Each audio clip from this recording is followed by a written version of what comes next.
মেশমশাই, কৃষ্ণা কোথাও যাবে না, কোথাও না।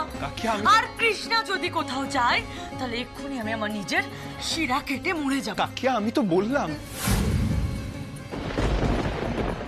এখনই মরে গেলে তো শাস্তি পাওয়া বাকি থেকে যাবে রাধা দিদি।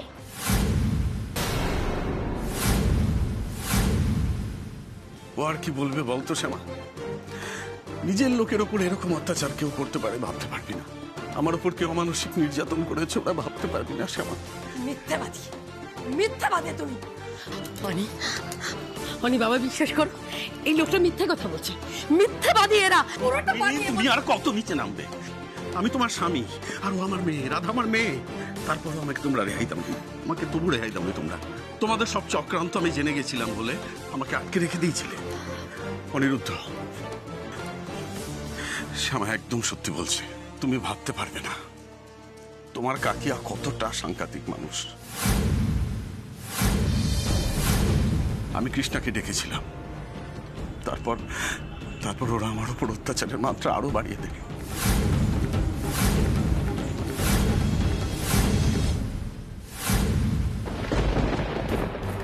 এবার যখন আমি বেরিয়ে আসতে পেরেছি, এবার আমি কাউকে ছাড়বো না, কাউকে ছাড়বো না। শাস্তি তোমাদের পেতেই হবে।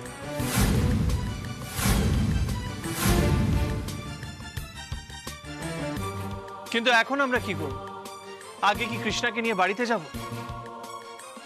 সেটাই তো তোমাকে জিজ্ঞাসা করছি, আগে কৃষ্ণাকে বাড়িতে নিয়ে যাব নাকি নাকি পুলিশ ডেকে এদেরকে ধরিয়ে দেব?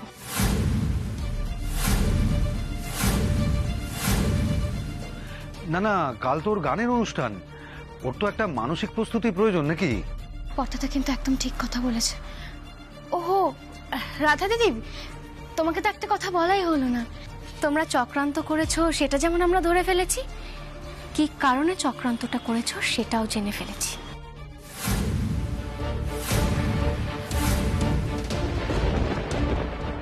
তোমরা আমার জীবন, আমার ক্যারিয়ার সবটা নষ্ট করে দিতে চেয়েছিলে, কিন্তু পারোনি। তাই আজকে আমার মেয়েটার জোর করে বিয়ে দিয়েছো যাতে ওর ক্যারিয়ার, ওর জীবন সবটা তোমরা নষ্ট করে দিতে পারো। আর আজ কৃষ্ণার কাছে রায় হেরে যাওয়াটা রায় মেনে নিতে পারলেও তোমরা দুজন তো মেনে নিতে পারো না, কারণ তোমাদের মজ্জায় মজ্জায় হিংসা।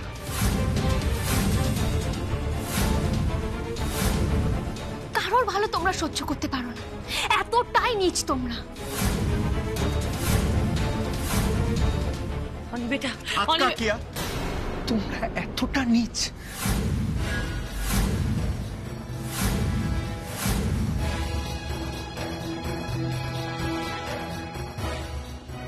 দিদু, তোমরা প্ল্যান করে আমার কিডন্যাপিং করিয়েছিলে? ছি কাকিয়া, আমি তো ভাবতেও পারছি না।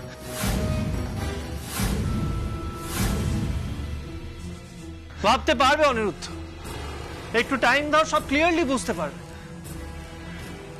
তোমায় কটা কথা বলি অনিরুদ্ধ। দেখো অনিরুদ্ধ, তোমার মা অসুস্থ, উনি কথা বলতে পারেন না।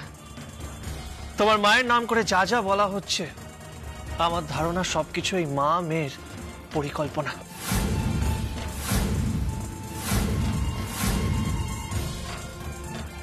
আমার কথাগুলো তুমি মিলিয়ে নিও।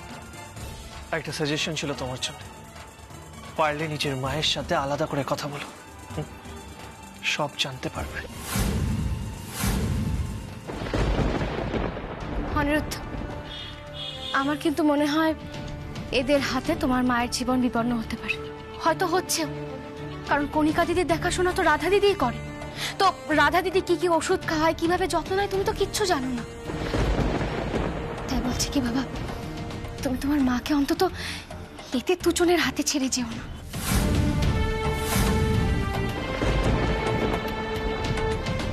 কখনো তোমার মাকে চোখের আড়াল করো না বাবা, এখনো তোমার হাতে সময় আছে, সাবধান হও অনিরুদ্ধ।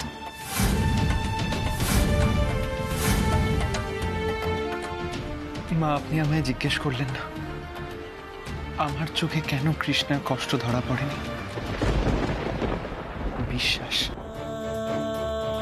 আমি সত্যি কোনোদিন ভাবতে পারিনি যে কাকিয়াকে আমি ছোটবেলা থেকে ভালোবেসেছি, বিশ্বাস করেছি, দেবী জ্ঞানে পুজো করেছি, সে এতটা নিষ্ঠুর একজন মানুষ।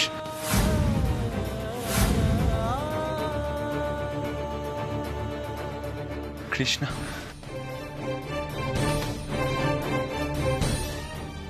আমি তোমার হাজবেন্ড, আর আমি তোমাকে বলছি তুমি কাল গান গাইতে যাবে।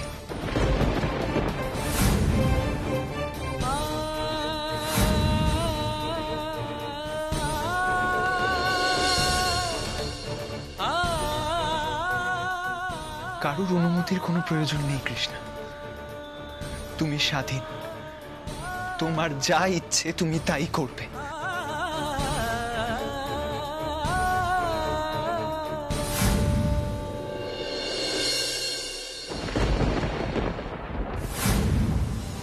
আমিও দেখব কে তোমায় আটকায়।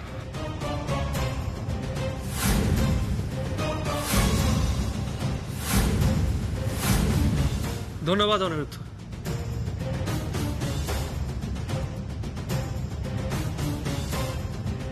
বাবা, আপনারা এখন কৃষ্ণাকে নিয়ে যান, এদিকটা আমি বুঝে নিচ্ছি।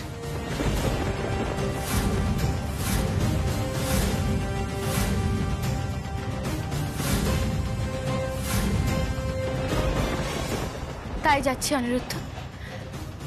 আর রাধা দিদি, শুধু কৃষ্ণাকে নিয়ে না, মেসোমশাইকেও আমাদের সাথেই নিয়ে যাব। আরো একটা কথা, আর একটা বাড়াবাড়ি করলেই কিন্তু মেসোমশাই নিজে গিয়ে তোমাদের বিরুদ্ধে পুলিশে অভিযোগ করবে।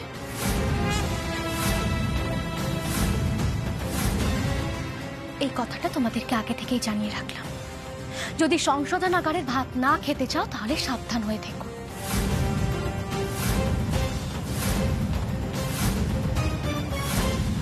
বলছিলাম আগে কৃষ্ণার সেমিফাইনাল হোক, তারপরে আমরা ডিসিশন নেব যে এদের কিভাবে শাস্তি দেব। কিন্তু একটা কথা মাথায় রাখিস, আর তোদের আমরা ছেড়ে দেব না।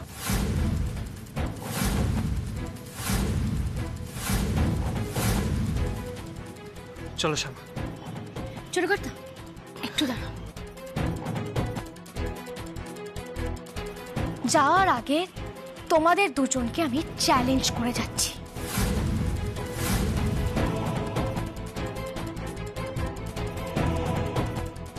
আমার মেয়ে গান গাইবে, আরো জিতবেও।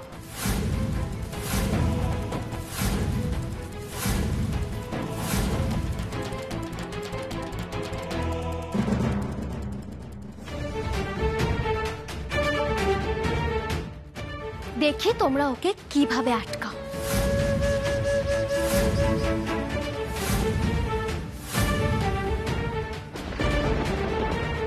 কত বড় ক্ষমতা তোমাদের। চলো ছোট কর্তা। কৃষ্ণা চল।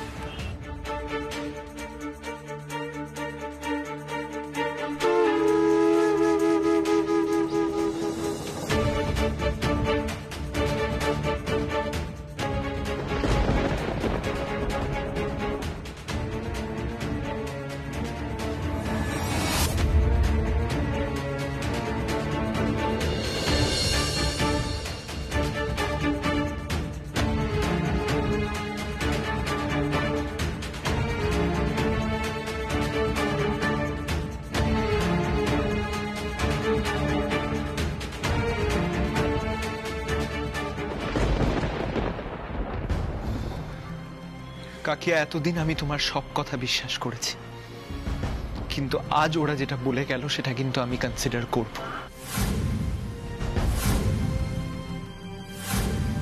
আমার মায়ের ট্রিটমেন্ট নিয়েও কোনো ষড়যন্ত্র হচ্ছে কিনা, কোনো মিথ্যাচার হচ্ছে কিনা আমি কিন্তু সেটা দেখব।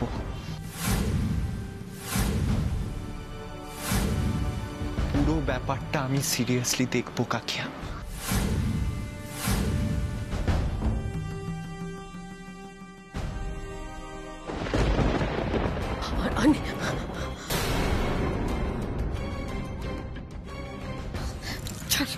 ছাড়, একটু ছাড়। আমার একটা কথা শোন বাবা, আর কিন্তু কিচ্ছু ভাবিস না। অন্য কিচ্ছু না, মাথা থেকে সব বের করে দে, শুধু একটা কথা মাথায় নে, অনিরুদ্ধ। অনিরুদ্ধকে আর বোকা বানানো যাবে না রাধা। সব সব জেনে গেছে অনিরুদ্ধ, সব। এরপর না ও জানতে চাইবে, জানিস, ওর মাকে কোন ডাক্তার দেখে, তারপর জানতে চাইবে ওর মা কি কি ওষুধ খায়, তারপর তারপর প্রেসক্রিপশন গুলো দেখতে চাইবে, প্রত্যেকটা প্রেসক্রিপশন, প্রত্যেকটা ডিটেইল ও জানতে।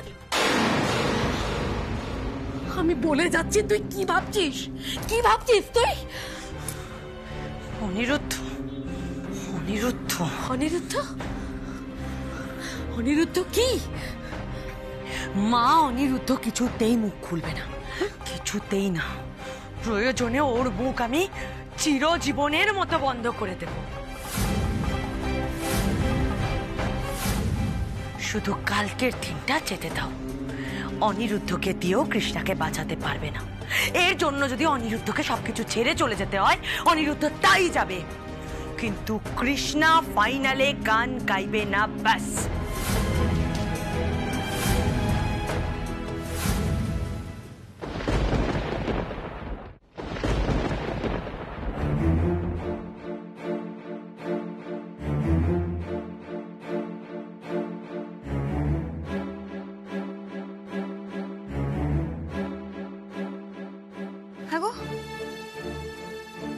এইভাবে পায়চারি করে কি কোনো লাভ হবে? কিছু তো একটা করা দরকার আমাদের। ধরো আমার ছোট দিদি যদি সবকিছু বলে টলে দেয়, বা অলোক পুলিশকে সব জানিয়ে দেয়, তাহলে তো অন্তত রাধারানী গ্রেপ্তার হতো। সেটা কেন আমরা করছি না বলো তো? কারণ মা সেটা সম্ভব নয়। কেন সম্ভব নয়? কেন নিখিল? এই করে করে রাধাদের এত বার বেড়ে গেছে। জানি মা, কিন্তু তুমিও ব্যাপারটা একটু বোঝার চেষ্টা করো মা। ওই বাড়িটা এখন কৃষ্ণার শ্বশুর বাড়ি, আর রাধা কৃষ্ণার কাকি শাশুড়ি। ওই বাড়ির সবাই ওর কথায় চলে। আমরা যদি ওদের এগেইনস্টে কোনো স্টেপ নিই, তাতে মা কৃষ্ণার ক্ষতি। মা, তুমি ছোট কর্তার কথাটা একবার ভেবে দেখো। ভবিষ্যতে তো আমাদের মেয়েটারই অসুবিধা হবে, ওই অসুবিধায় পড়বে। তাছাড়া মা দেখো, এই বিয়েটা তো সব রকম নিয়ম কানুন মেনেই হয়েছে। আমরা তো আর বলতে পারি না যে এই বিয়েটা ভেঙে দেবো, আমরা তো সেটা পারবো না, বলো। যদি সেটা পারতাম তাহলে এক্ষুনি পুলিশের কাছে যেতাম মা। একদমই তাই।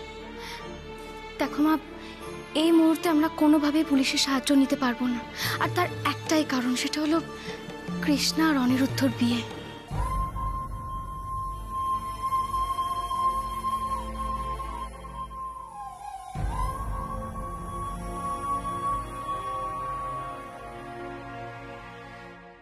আমার মনে হচ্ছে কিছু একটা করা উচিত। দিদিভাইকে ও বাড়িতে পাঠানোটা রিস্কি হয়ে যাবে। আমার তো বয়স হচ্ছে, খুব চিন্তা হয়। হ্যাঁ গো, আমারও খুব চিন্তা হয়। আর তার উপর প্রতিদিন খবরের কাগজে যা পড়ি, তাতে তো চিন্তা আরো বেড়ে যায়।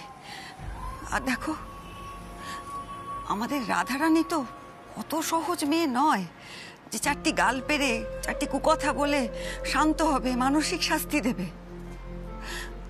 ও যে শারীরিকভাবেও ক্ষতি করে দিতে পারে, চরম সর্বনাশ করতে পারে।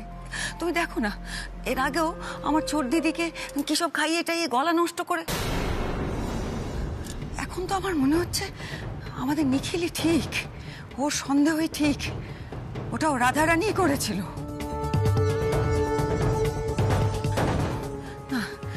এখন যদি এইরকম পরিস্থিতিতে আমার ছোট দিদিকে ওই বাড়িতে পাঠাই, আর ওরা যদি আবার কিছু খাইয়ে টাইয়ে ওর গলাটা নষ্ট করে দেয়, কিংবা ধরো আরো বড় কোনো ক্ষতি করে দেয়, একবার ভেবে দেখো তো।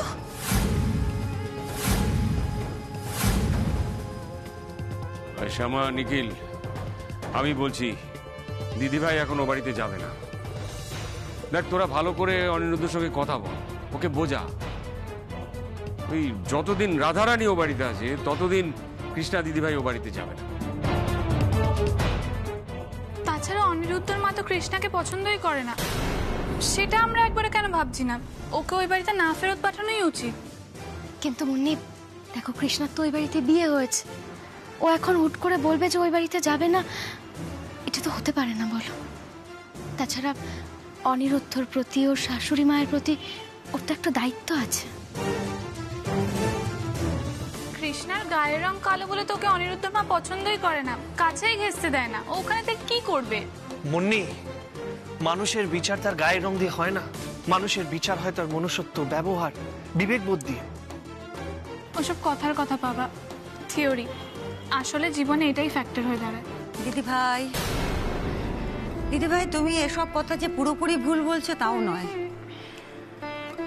আসলে আমি নিজেই তো সাদা কালোর বিভেদ করতে গিয়ে ওই শ্যামাকে কম কষ্ট দিয়েছি, ও কম মনোকষ্টে ভুগেছে।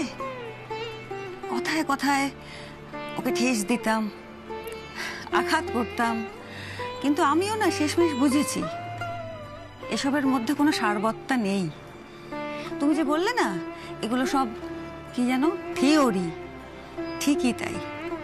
এগুলো আমাদের সমাজের চাপানো কিছু ভুল ধারণা, ভুল কথা, সেগুলো আমাদের মাথায় এমনভাবে ঢুকে বসে যে আমরা এই ভেদগুলো করতে শিখি। এই সাদা কালোর বিচার করতে গিয়ে আমরা কি করি জানো? মানুষে মানুষে ভেদ করি, একটা মানুষকে আর একটা মানুষের থেকে দূরে নিয়ে যাই। এতে আর কিচ্ছু লাভ হয় না, ক্ষতিই হয়।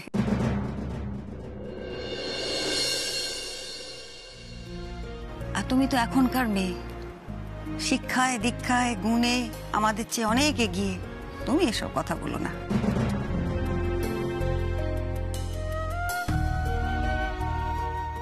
মুন্নি, ঠাম্মি কি বললো সেটা বুঝলে?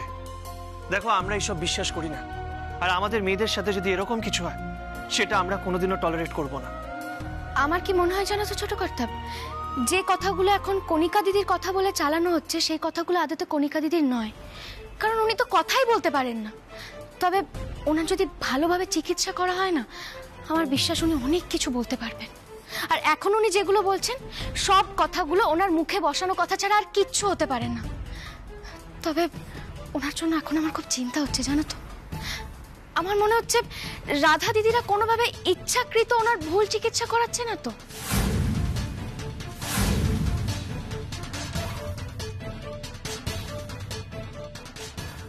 হ্যাঁ মা, এটা নিয়ে আমারও খুব চিন্তা হচ্ছে। আমার শাশুড়ি মায়ের শরীরটা না খুবই খারাপ বুঝলে। আর এই কথা কিন্তু আমি ওনাকে খুব কাছ থেকে দেখে এলাম। আমারও মনে হচ্ছে জানো তো, রাধারানী আন্টি কোনো একটা ষড়যন্ত্র করে ওনাকে ওরকমটা করে রেখেছেন।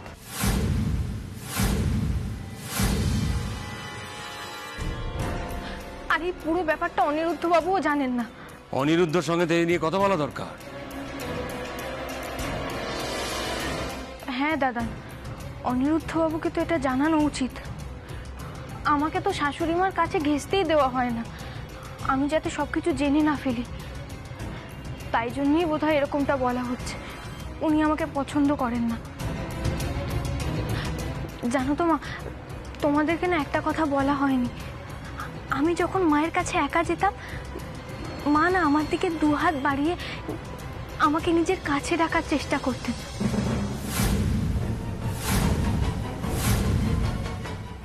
ওই মুহূর্তে মায়ের মুখ দেখে মনেই হতো না যে মা আমাকে অপছন্দ করেন। আর ঠিক তারপরে যখন রাধারানী আন্টি বা দিদুন ঘরে ঢুকতেন, তখনই না মায়ের মুখটা কেমন যেন বদলে যেত। উনি কেমন যেন একটা চুপ করে যেতেন। আমার মনে হয় মা না ওনাদের ভয় পায়।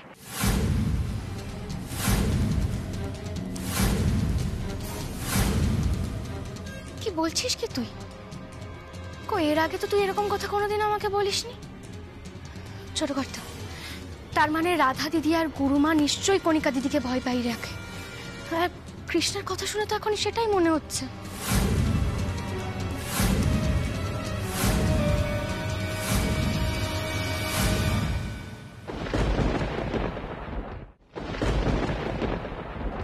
একমাত্র অনিরুদ্ধই পারে সবকিছু ঠিক করতে।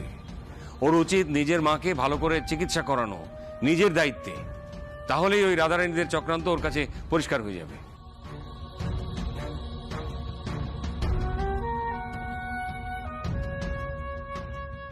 ও বড় বৌমা, অলোক ঘুমিয়েছে? হ্যাঁ মা, ঘুমিয়েছে, কিন্তু ঘুমের মধ্যে কেমন বিড়বিড় করছে। দেখে এত কষ্ট লাগলো না। যা করছে করতে দাও, অভাগা তো। নাহলে নিজের বউ মেয়ে ওভাবে বেঁধে রেখে অত্যাচার করে। দেখো না এমন ভাবে বেঁধে রেখেছে যে হাত পা ছড়ে গেছে, ওষুধ পর্যন্ত দেয়নি। নিজের মেয়ে যে কাউকে এত কষ্ট দিতে পারে জানো মা? বুড়ো মানুষ কি ভয়টাই না পেয়েছে, দুটো খেতেও পারলো না ঠিক করে।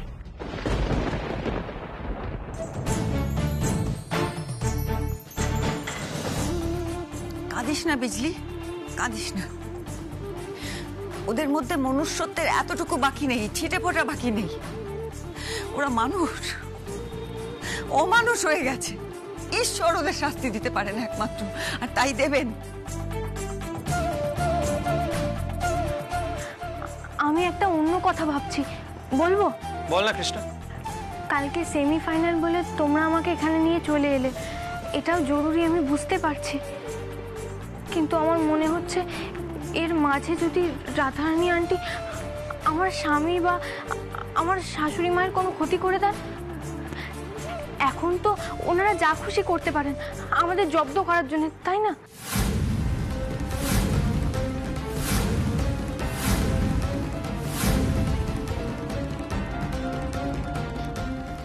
কৃষ্ণা কিন্তু কথাটা একদম ঠিক বলেছে। এই কথাটা কিন্তু আমরা একবারের জন্যও কেউ ভেবে দেখিনি। মা মা আমার মনে হচ্ছে আমার স্বামী আর আমার শাশুড়ি মা না ওই বাড়িতে নিরাপদে নেই।